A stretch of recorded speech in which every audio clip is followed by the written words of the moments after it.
رفیع ایک عام سا لڑکا تھا جو زندگی کی دوڑ میں اپنی منزل کی تلاش میں تھا۔ وہ ایک مدسود طبقے سے تعلق رکھتا تھا اور اپنی محنت کے بل بوتے پر ایک اچھی نوکری حاصل کر چکا تھا۔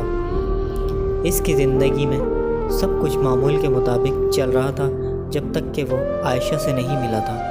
عائشہ ایک حسین، خوش اخلاق اور نیک دل لڑکی تھی۔ وہ ایک نجی یونیورسٹی میں ماسٹرز کی کر رہی تھی اور پڑھائی میں بہت ذہین تھی۔ رفیع اور عائشہ کی ملاقات ایک سیمینار میں ہوئی۔ عائشہ نے اسٹیج پر آ کر اپنی بات رکھی اور رفیع اس کی گفتگو اور اعتماد سے بے حد متاثر ہوا۔ وہ پہلی ہی نظر میں اس کی محبت میں گرفتار ہو گیا۔ یہ وہ لمحہ تھا جب رفیع کی زندگی میں ایک نیا باب کھلا، یک طرفہ محبت کا۔ رفیع نے عائشہ سے بات چیت شروع کی، مگر وہ صرف ایک رسمی دوستی تھی۔ وہ ہمیشہ خوش اخلاقی سے پیش آتی، مگر اس کے لہجے میں کوئی خاص پن نہیں تھا۔ رفیع دن بہ دن اس کی محبت میں مزید ڈوبتا گیا۔ اس کی عادتیں، ہنسی، باتیں، سب کچھ رفیع کے دل پر نقش ہوتا چلا گیا۔ وہ ہر وقت اس کی ایک جھلک دیکھنے کو بے تاب رہتا، اس کے ہر میسج کا انتظار کرتا اور جب موقع ملتا اس کے قریب رہنے کی کوشش کرتا، لیکن اس کی محبت صرف ایک خواب تھی جو حقیقت بننے سے کوسوں دور تھی۔ رفیع کئی بار سوچ چکا تھا کہ عائشہ کو اپنے دل کی بات بتا دے، مگر ہر بار ہمت ہار جاتا۔ اسے لگتا تھا کہ اگر اس نے اظہار کر دیا اور عائشہ نے اسے ٹھکرا دیا تو وہ اس کی موجودگی سے بھی محروم ہو جائے گا۔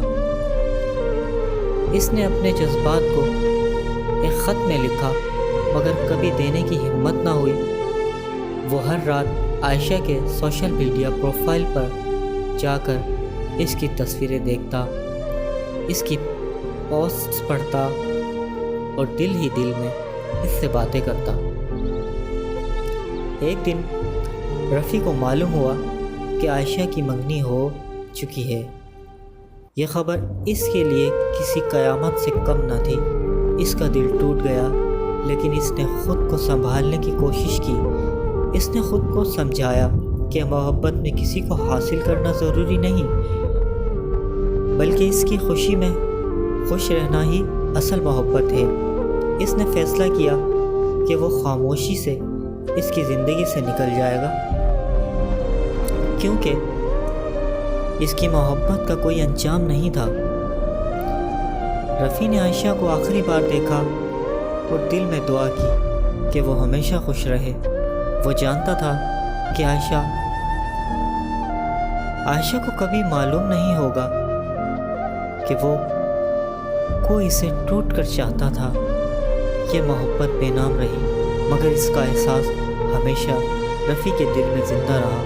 وہ ہنستا، جیتا اور آگے بڑھتا گیا، مگر دل کے کسی کونے میں ایک خلش ہمیشہ باقی رہی، یک طرفہ محبت کی خلش۔